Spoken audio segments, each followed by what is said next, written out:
जोहार, मैं ही जगन, आप देख रहे हैं आदिवासी मूलवासी। और अभी मैं इनके डेरे में हूँ और ये लोग जैन धर्म के लोग हैं, तीर्थ यात्रा में निकले हैं। और इन लोगों से थोड़ा सा हम लोग बातचीत करेंगे और जानने का भी प्रयास और कोशिश करेंगे। माता जी नमस्ते। और आपका परिचय पहले बोलिए, नाम बोलिए। हम दिगंबर जैन परंपरा के अंदर भगवान महावीर स्वामी की परंपरा में परम पूज्य गणाचार्य गुरुदेव श्री 108 विराग सागर जी महाराज की शिष्या श्रवणी यारिका 105 विदुषी श्री माता जी सत्संग 7 पिच्छी हम लोग साथ में हैं और सभी हमारे गुरुदेव की ही शिष्याएं हैं। उनको लेकर के हम लोग उदयगिरी खंडगिरी की यात्रा के लिए मधुबन पार्श्वनाथ से। उदयगिरी खंडगिरी मतलब उड़ीसा? हाँ, उड़ीसा। और आप लोग कहाँ से आ रहे हैं? अभी हम लोग पार्श्वनाथ मधुबन से आए हैं। मधुबन से? हाँ। और कितने दिन हुआ है आप लोग निकले हैं? हम लोग 1 फरवरी को निकले थे। अच्छा। आज 27 फरवरी है। अच्छा, तो अभी 15-20 दिन की यात्रा 15-20 दिन और लगेंगे। हाँ, 25 दिन होने पे हैं और अभी हम लोगों को 15-20 दिन और लग सकते हैं। अच्छा। और कितने किलोमीटर पर डे आप लोग चल लेते हैं? हम लोग दोनों टाइम में मिलाकर के 15, 16, 17 का एवरेज हम लोगों का रहता है पर डे। और मान लीजिए यहाँ से आप निकलेंगे, फिर कहाँ रुकिएगा, तय है कि हाँ, हमारे साथ जो श्रावक हैं, श्रद्धालु लोग हैं, वो आगे आगे जगह देखते जाते। जैसे भी शाम को निकलने का है तो 6-7 किलोमीटर पर जगह देखेंगे। अच्छा। सुबह के लिए 9-10 किलोमीटर पर जगह देख लेंगे। ऐसा वो रोज देखते हैं, उसी के हिसाब से हम लोग बिहार करते रहते हैं। अच्छा, अभी आपके टीम में कितने लोग हैं? हम लोग अभी हमारे पास में 17 मेंबर हैं। 17 मेंबर? हाँ। और ये जो व्हील चेयर मैंने देखा, हाँ, है कि नहीं? हाँ। वैसे ये में कितने लोगों को आप? इस व्हील चेयर में 3 माता जी लोग चलते हैं। 3 माता जी? हाँ। वो लोग पैदल नहीं चलते हैं? नहीं, थोड़ा चलते हैं, लेकिन स्वास्थ्य की प्रतिकूलता होने के कारण से वो लंबा विहार नहीं कर पाते हैं पैदल। इसलिए वो उसमें उपयोग करते हैं उसका। अच्छा। हाँ, बाकी 3 माता जी हमारे पैदल ही विहार करते हैं और एक छुल्ली का माता जी है जिनकी पोस्ट हम लोगों से नीचे होती है, तो वो गाड़ी में चल सकते हैं, तो वो गाड़ी में चलते हैं। अच्छा, आप लोग की ये जो इसको क्या बोलते हैं आप लोग? इसको हम लोग मयूर पिच्छी बोलते हैं। हाँ। ये मोर के पंख की बनी हुई होती है। हाँ। और ये मोर को मार करके प्राप्त नहीं होते हैं। अच्छा। जब बसंत ऋतु आती है तो मयूर के पंख काफी बड़े बड़े हो जाते हैं, वजनदार हो जाते हैं वो। और तो जब वो नाचती है तो पंखों को गिरते हैं पंख, अथवा कभी कभी वजन होने से वो अपनी चोंच से भी निकाल करके अलग कर देती है। उसको आदिवासी लोग एकत्रित करते हैं और फिर मार्केट में उसकी सेल कर देते हैं और फिर वो हम लोग उनके पास से, मार्केट से हम लोगों के पास आ जाते हैं और उनको हम लोग अपने तरीके से फिर तैयार करते हैं। फिर क्या काम के लिए आप लोग? ये इसका मुख्य उद्देश्य, इसका दूसरा नाम संयम का उपकरण है। अच्छा। ये दिगंबर जैन साधुओं की मुख्य पहचान है। अच्छा। इसके माध्यम से वो उठते हैं, बैठते हैं, चलते हैं, रात्रि को शयन करते हैं, कोई सामान उठाते हैं, रखते हैं, उसके पहले उस स्थान को देख करके उस पिच्छी से मार्जन करते हैं। अच्छा। कोई जीव यदि वहाँ पर होता है, जो दिखते हैं उनको भी अलग करते, जो नहीं दिखते उनको अलग करके ही उनको सेके अलग करने के बाद फिर वो अपना सामान उठाते हैं। मुख्य उद्देश्य अहिंसा की रक्षा, जीवों की रक्षा का ये उपकरण मुख्य उद्देश्य शांति की। हाँ, शांति का भी प्रतीक है। इसको लेने के बाद जब अहिंसा का पालन करेंगे तो अंदर से शांति ही पैदा होगी। और मैं थोड़ा सा देख रहा हूँ और क्या चीजें हैं। अच्छा, ये क्या चीज है? ये इसे हम शौच का उपकरण, शुद्धि का उपकरण बोलते हैं। अच्छा। इसमें नारियल का बना हुआ होता है। अच्छा। और ये विदेश से नारियल आता है, इंडिया का नारियल नहीं है, ये साउथ अफ्रीका से आता है। ये नारियल है? हाँ, ये नारियल है, प्योर नारियल है। प्योर नारियल? हाँ, ये अच्छा। इंडिया का नहीं है, भारत का नहीं है, विदेश से आता है, साउथ अफ्रीका से आता है। इसमें हम लोग जल रखते हैं, कभी भगवान के मंदिर में प्रवेश करते हैं, गुरु के पास प्रवेश करते हैं और चर्या को निकलते हैं आहार के लिए, तो उस समय इसमें पानी, शुद्ध पानी होता है, उससे हाथ पैर मुख की शुद्धि करते हैं। इस काम में इसका उपयोग किया जाता है। ये पीने का जल नहीं है इसमें। अच्छा। क्योंकि हम दिगंबर जैन साधु जो होते हैं, एक ही टाइम 24 घंटे में एक ही बार आहार करते हैं। आप जिसे भोजन बोलते हैं उसे हम लोग आहार संज्ञा देते हैं, आहार करते हैं 24 घंटे में। उसी टाइम रोटी सब्जी दाल चावल फल जूस दूध दवाई औषधि जो भी लेना है हमको उसी टाइम लेते हैं। दूसरे टाइम पानी भी नहीं पीते हैं, उसी टाइम जो पानी पीना है तो पीना है, बाकी दूसरे टाइम कोई पानी नहीं पीते हैं हम लोग। ये चर्या हम लोगों की। इंग्लिश दवाई का प्रयोग नहीं करते हैं, टैबलेट है कैप्सूल है ड्रिप लगाना इंजेक्शन लगाना इसका प्रयोग नहीं करते हैं हम लोग। तो फिर क्या करते हैं? जड़ी बूटी? आयुर्वेद, हाँ जड़ी बूटी का प्रयोग हम लोग, शुद्ध जो औषधियाँ आती हैं आयुर्वेदिक उनका ही प्रयोग करते हैं। कभी चप्पल जूता नहीं पहनते हैं। ठंडी में रजाई का प्रयोग करना, हीटर का प्रयोग करना, अग्नि का तापना ये हम लोग नहीं करते। गर्मी में एसी कूलर पंखे का प्रयोग नहीं करते हैं हम लोग।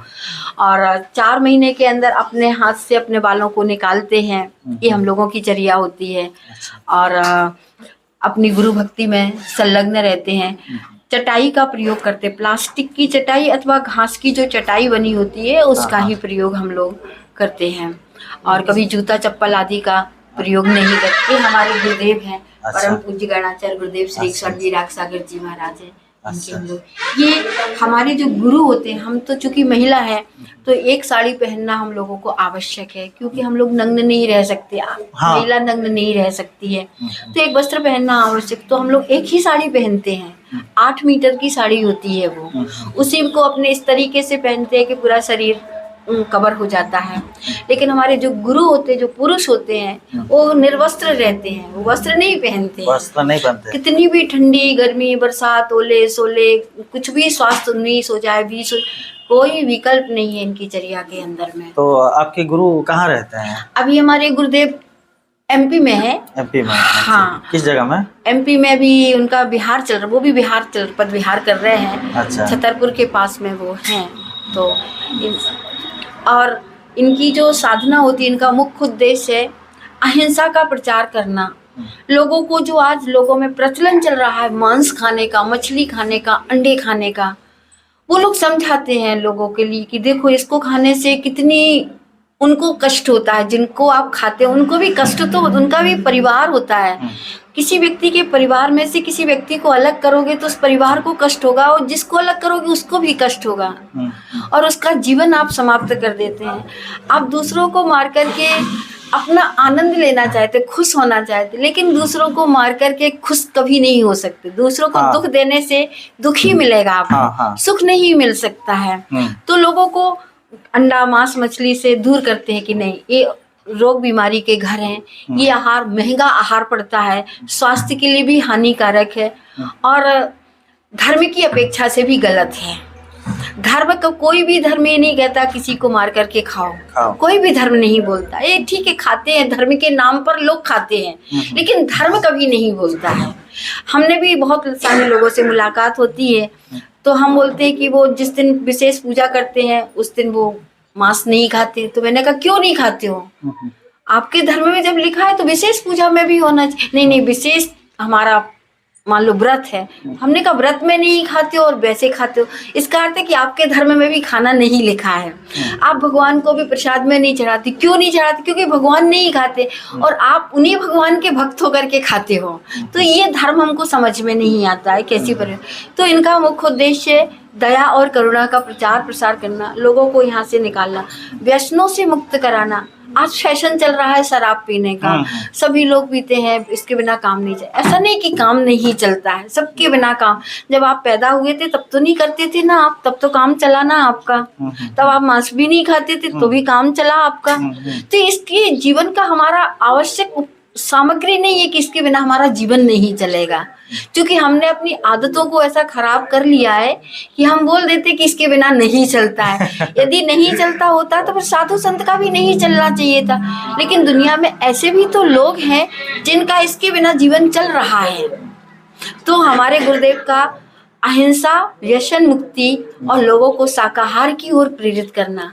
आप सृष्टि में हमारे परमात्मा ने फल दिए हैं, फूल दिए हैं, हमको ड्राई फ्रूट्स दिया है, इतनी सब्जियां दी हैं। आप उसको खा करके अपना जीवन बिताइए, स्वस्थ रहिए। हाथी सबसे अधिक स्वस्थ क्यों रहता है? क्योंकि प्योर वेजिटेरियन है, प्योर शाकाहारी है वो व्यक्ति। जंगल के जितने भी जीव जंतु हैं सभी लगभग जो शाकाहारी है वो स्वस्थ है, ताकतवर है वो। देखिए उन लोगों के पास तो डॉक्टर भी नहीं है, नहीं है, फिर भी वो उसी हरी सामग्री जो उनको जंगल में फल फूल जो भी उसी में से वो औषधि खा करके स्वस्थ हो जाते हैं। और हम डॉक्टरों के चक्कर लगाते लगाते परेशान है, लेकिन फिर भी स्वस्थ नहीं। और यहाँ पर मुझे देखने को मिल रहा है कि बहुत सारे एजेड जो महिला हैं, वृद्धा हैं, वो लोग बैठे हैं और जा रहे हैं। इतना सीनियर सिटीजन है। हाँ, सीनियर सिटीजन है। इतना दूर से वो लोग तीर्थ यात्रा कर रहे हैं। मतलब किसी को साहस भी नहीं होता है कि घर से निकलने के लिए, फिर भी आप धूप में, बरसात में या ठंडी में आप लोग चल रहे हैं। ये सब हमारे गुरुदेव का प्रभाव है। हाँ, इनका आशीर्वाद है, इनकी कृपा से हम लोग चलते हैं। इनके अच्छा, प्लग थोड़ा सा दिखा सकते हैं? बोला क्यों नहीं? हाँ, दिखाइए तो क्या लिखा हुआ है। ये हमारा दिगंबर जैन परंपरा का ये ध्वज है। इसमें 5 रंग पाए जाते हैं। ऊपर लाल है, बीच नीचे पीला है, फिर उसके बाद में वाइट है, फिर ग्रीन और फिर ब्लू है। ये हमारे जो आराध्य देव हैं पंच परमेष्ठी, उनके 5 रंग होते हैं। वो 5 रंगों का वो प्रतीक है कि लाल रंग में हमारे सबसे बड़े जो परमेष्ठी हैं अरहंत परमेष्ठी हैं। फिर पीले रंग, लाल रंग में सिद्ध भगवान है और पीले रंग में अरहंत भगवान है। फिर सफ़ेद में आचार्य परमेष्ठी है और हरे में उपाध्याय परमेष्ठी और नीले वाले में हमारे साधु पर। इनकी रोज़ हम लोग आराधना, इनके अलावा हम लोग किसी की आराधना नहीं करते हैं। ये 5 जो परमेष्ठी ओम के अंदर में, यदि हम ओम भी बोलते हैं तो उसमें हमारे 5 आराध्य समाहित हो जाते हैं। और इस ओम शब्द के अंदर में ब्रह्मांड की 5 महाशक्तियों का समावेश है, जिस ओम की आराधना हर धर्म के अंदर में की जाती है। इसमें ब्रह्मांड की 5 वो परम शक्तियां हैं। जो इस परम शक्तियों की आराधना करता है वो एक दिन इन परम शक्तियों को प्राप्त कर लेता है, स्वयं परम शक्ति रूप प्राप्त हो जाता है। ऐसी शक्ति इस धर्म के अंदर में है। तो चलिए, आपको बहुत बहुत धन्यवाद और आपसे बहुत कुछ सीखने को मिला है। और ঠিক ঠিক কিছু বলবেন? হ্যাঁ বলুন। না না, আমি বড় মাতাজি বলছি। আচ্ছা ঠিক আছে, বড় মাতা বলছি না আপনি। হ্যাঁ হ্যাঁ বড় মাতাজির সঙ্গে बात করবে না। ठीक ठीक ठीक। चलिए, छोटा सा गांव से छोटी सी प्रयास आप लोगों को कैसा लगा कमेंट करके जरूर बताना। जय हिंद, जोहार, धन्यवाद, नमस्ते।